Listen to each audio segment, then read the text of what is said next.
Hello everyone, this is Amir, and in this video we are going to discuss NUST fee refund policy. So without any delay, let's start our video. First of all, let us discuss the components of a fee. Typically, first semester fee had four components. The first one is your admission processing fee, which is totally non-refundable. Second component is your security fee, which is totally refundable, and the third component is your semester fee, and the fourth one is miscellaneous fee, which includes health charges, library charges, and extracurricular activities charges. जैसा कि हमने previous slide में देखा कि जो आपकी first semester की फी होती है उसके चार कंपोनेंट होते हैं। First one is your admission processing फी, जो आपने फी डिपॉजिट करवाई है उसके ऊपर देख सकते हैं इसके आगे लिखा होता है नॉन रिफंडेबल। तो ये फी आपकी रिफंड नहीं होगी, चाहे आप विद इन टाइम अप्लाई करते हैं या आफ्टर गिवन टाइम अप्लाई करते हैं, तो ये फी रिफंड नहीं होगी। इसके बाद सिक्योरिटी फी होती है, ये 10,000 अमाउंट चार्ज करते हैं यूजी और पीजी और पीएचडी लेवल पर भी, तो ये रिफंडेबल होती है टोटली। और जो आपकी सेमेस्टर फी होती है ये रिफंड होती है, और इसकी पॉलिसी हम नेक्स्ट स्लाइड पे आपको बताएंगे कि क्या पॉलिसी है और कितनी रिफंड होती है। इसके बाद मिसलेनियस फी है, जिसमें आपकी हेल्थ मेडिकल के चार्ज करते हैं और लाइब्रेरी का चार्ज करते हैं, और इसके अलावा एक्स्ट्रा करिकुलर एक्टिविटीज के चार्जेस होते हैं, और इसकी अमाउंट जो होती है ये भी रिफंडेबल है, लेकिन according to the formula which is described in the next slide. Alright, तो चलो आप देखते हैं कि नस्ट की रिफंड पॉलिसी क्या है। अगर आप क्लासेस स्टार्ट होने से पहले फी रिम्बर्समेंट के लिए अप्लाई करते हैं तो आपकी 100% फी रिफंड हो जाएगी, लेकिन इसमें आपकी एडमिशन प्रोसेसिंग फी रिफंड नहीं होगी, क्योंकि वो टोटली नॉन रिफंडेबल है। इसके अलावा जितनी भी अमाउंट आपकी बनती है वो टोटली रिफंड हो जाएगी। ठीक है, अगर आप अप्लाई कर देते हैं, क्लासेस की कमेंसमेंट होगी और उसके विद इन 7 डेज, तो फिर भी आपकी जो फी रिम्बर्समेंट होगी वो 100% होगी। अगेन आपकी एडमिशन प्रोसेसिंग फी नॉन रिफंडेबल है। और अगर आपकी क्लासेस स्टार्ट हो जाती हैं और आप with in 8 to 15 days refund के लिए अप्लाई करते हैं, तो इस केस में आपकी 50% रिफंड होगी fee, excluding your admission processing fee. Admission processing fee और सिक्योरिटी फी को निकाल के जो आपकी बाकी फीस बनती है उसका 50% आपसे क्या करेंगे, रिफंड करेंगे। अगर 2 वीक से ज्यादा अरसा हो जाता है तो उसके बाद आपकी कोई फी रिम्बर्समेंट नहीं होगी। ठीक है जी, प्रोसीजर क्या है, आपने सबसे पहले गूगल फॉर्म डाउनलोड कर लेना है। उसका लिंक मैंने डिस्क्रिप्शन में ऐड कर दिया, आपने उसको डाउनलोड करना है। डाउनलोड करने के बाद आपने उसको फिल कर देना है। उसके बाद उसके साथ आपने डॉक्यूमेंट अटैच कर देने हैं। आपने अपनी फी जो पे की है उसकी एक कॉपी अटैच करनी है, और आपने इसके बाद क्लियरेंस सर्टिफिकेट अटैच करना है। अगर आपने ज्वाइनिंग से पहले ही एडमिशन कैंसिल की एप्लीकेशन दे दी है, तो फिर आपने जस्ट कॉपी लगानी है उसकी फी स्लिप की, और उसको एक ईमेल एड्रेस दिया होगा नीचे, एंड पे मैं आपके साथ शेयर कर दूंगा। उस ईमेल एड्रेस पे आप लोगों ने क्या कर देनी है, ईमेल कर देनी है।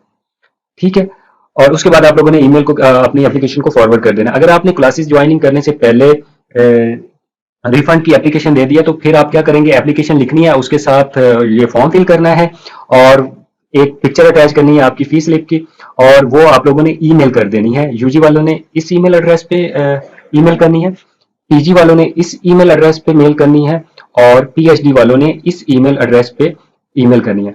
और अगर आपने क्लासेस ज्वाइन करने के बाद रिफंड के लिए अप्लाई किया है, तो फिर आप लोगों ने आपने अपने रिस्पेक्टिव डिपार्टमेंट की अकेड ब्रांचेस में आप लोगों ने एप्लीकेशन सबमिट करवानी है।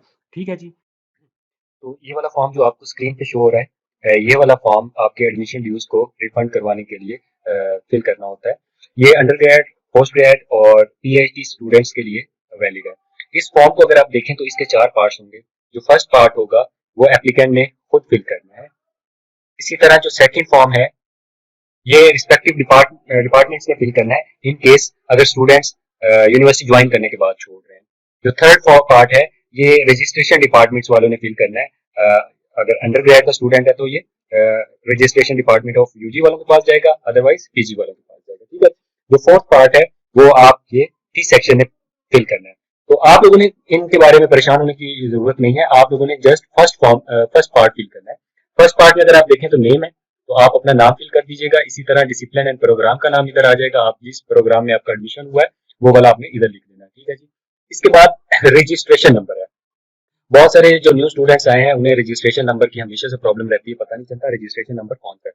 तो आप लोगों ने जो फीस सबमिट करवाई है फर्स्ट सेमेस्टर की, तो उसके ऊपर एक इनवॉइस नंबर लिखा होता है। जो ये वाला इनवॉइस नंबर है ये स्टूडेंट का रजिस्ट्रेशन नंबर होता है, ठीक है। जो आपका फी इनवॉइस नंबर है वही आपका रजिस्ट्रेशन नंबर है। आगे मेरिट पोजीशन, आपकी जो भी मेरिट पोजीशन थी वो आप लोगों ने इधर मेंशन कर देना है। इसके बाद कैटेगरीज आ जाती है। जो एनएस लिखा हुआ है basically this is nurse students. NFS, NFS का मतलब है नर्स फॉर स्टूडेंट्स। और इसी तरह एएससीएस, इनका मुझे आइडिया नहीं है, लेकिन मेरी सिक्स सेंस कह रही है कि this is related to army cadet. Alright, इसके बाद आपका स्कूल और कॉलेज का नाम इधर आ जाएगा, जिस स्कूल में आपका एडमिशन हुआ है वो वाले स्कूल का नाम इधर लिख देना है।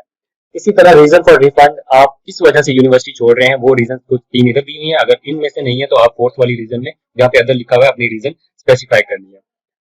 फर्स्ट क्या है जी, एडमिशन। अगर आपका किसी और यूनिवर्सिटी में एडमिशन हो गया उसकी वजह से आप यूनिवर्सिटी छोड़ रहे हैं, या आपको हॉस्टल नहीं मिला उसकी वजह से आप एडमिशन कैंसिल करवा रहे हैं अपना, या फिर आपके कुछ माली हालात ठीक नहीं है जिसकी वजह से आप यूनिवर्सिटी छोड़ रहे हैं। इसके अलावा कुछ और रीजन हो सकती हैं, फैमिली रीजन, जॉब की रीजन, तो वो वाली रीजन आपने इधर स्पेसिफाई कर देनी है।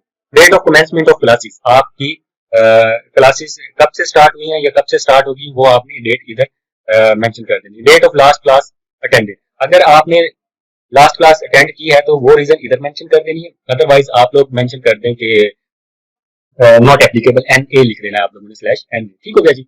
अपनी ईमेल आईडी आप लोगों ने इधर लिखनी है। इसी तरह आप लोगों ने अपना सेल नंबर यहाँ पर लिखना है, ठीक हो गया जी। तो इसी तरह आपने यहाँ पर अपने अकाउंट का टाइटल लिख देना है, कैपिटल लेटर्स में लिखना याद रखिएगा।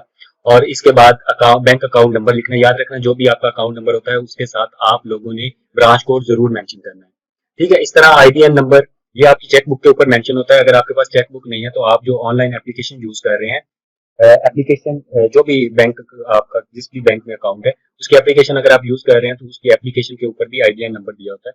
और अगर आईबीएन नंबर नहीं दिया है, नहीं पता, तो कोई जरूरत नहीं है लिखने की, कोई इतना इश्यू नहीं होगा। एनआईसी नंबर, आप अपना इधर से आईडी कार्ड नंबर लिखेंगे और इसी तरह आपने यहाँ पर डेट लिख देनी है और सिग्नेचर कर देने हैं आपने, ठीक हो गया। अगर अभी भी आप लोगों की कोई क्यूरीज हो या कोई क्वेश्चन हो तो feel free to contact. Thank you. अल्लाह हाफिज।